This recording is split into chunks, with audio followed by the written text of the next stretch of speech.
তুই চলে যা, শুধু প্রীতম আছে ভিডিও। প্রীতম হাই দা ভাই। হ্যাঁ সাবাস। এই মুহূর্তে আমরা আছি প্রতিরাম ফুড অ্যান্ড রকস ক্যাফেতে।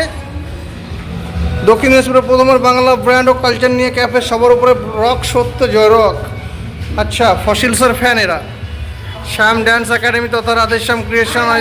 ঠিক আছে, সবাই ওপর থেকে নিচ দেখে, আমরা নিচ থেকে ওপর দেখলাম। ঠিক আছে, এদিকে প্রবেশ নিষেধ। কী কী ব্র্যান্ড আছে সবাই পরে নিয়ে, এত পড়ার মতো সময় আর মানে এনার্জি নাই আমার মধ্যে আর কি। অনেকটা টায়ার্ড, খিদে পেয়েছে, এখন খাবো। No smoking in this area. ওকে,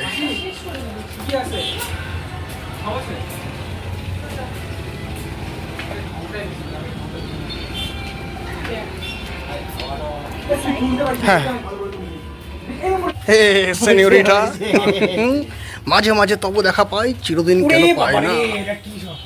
দূর হতে আমি outside food and drinks not allowed. Oh sorry, allow.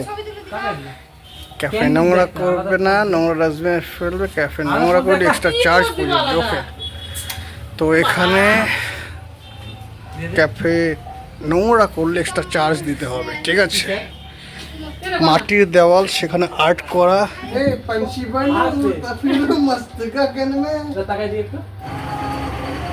সে যে পূর্ণিমা রাত ছিল, সে যে ভালোবাসার দিন ছিল। বড় একা একা লাগে আমার, লাগে না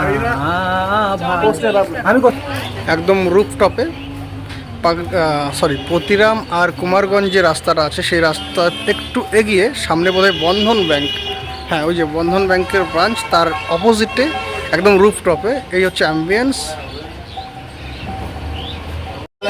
একদম সেই পুরনো দিনের রাজবাড়িতে কাঠের জিনিসপত্র থাকতো, যদি এখানে কাঠের নাই, তবে এগুলো বাঁশের বাতা না।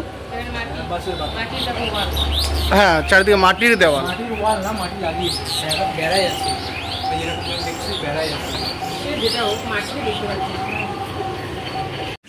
ওনাদের সঙ্গে কথা বলে যেটা বুঝলাম, সকাল 11টা থেকে রাত্রি 9:30 অবধি খোলা থাকে, আর দিনের বেলায় মোমোটা অ্যাভেলেবেল থাকে না, সন্ধ্যা থেকে অ্যাভেলেবেল হয়।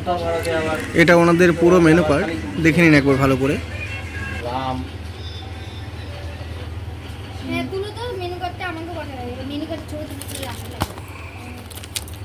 এটা ছবি না, আমি ভিডিও বানাইতেছি যাতে দাম সহকারে সবাই দেখতে পারে।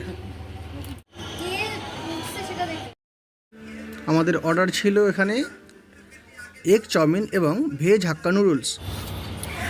এই এগ নুডলসটার দাম 1 প্লেট 40 টাকা, এবং 40 টাকা হিসেবে কোয়ান্টিটিটা সাফিসিয়েন্ট ছিল, একজনের পেট আরামসে ভরে যাবে। এবং এর সঙ্গে ভেজ হাক্কা নুডলসটাও খেতে ভালো ছিল। নেক্সট আমরা অর্ডার করেছিলাম হোয়াইট সস পাস্তা। এর দাম ছিল 99 টাকা।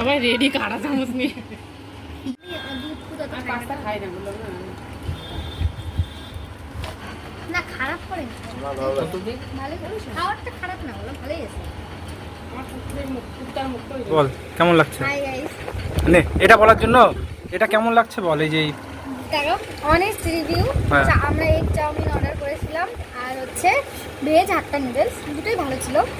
আর হোয়াইট সস পাস্তাটা আমার খুব একটা ভালো লাগেনি, কারণ আমি দুধ তবে চিজ অত পছন্দ করি না, তাই অতটা ভালো লাগেনি। বাট খাওয়ার ভালো ছিল, মানে আমরা ফার্স্টের মতো ভালো ছিল। ঠিক আছে, আপনার কিছু বক্তব্য আছে? ভালো ছিল, বাট বিষয় হচ্ছে ও যেমন বললো ও দুধ জাতীয় জিনিস পছন্দ করে না, সেই জন্য ভালো লাগেনি। বাট হোয়াইট সস পাস্তাটা সত্যি ভালো লাগে। হ্যাঁ, ভালো হয়েছে। আজকের মতো এখানেই শেষ, দেখা হচ্ছে পরের ভিডিও। Bye bye.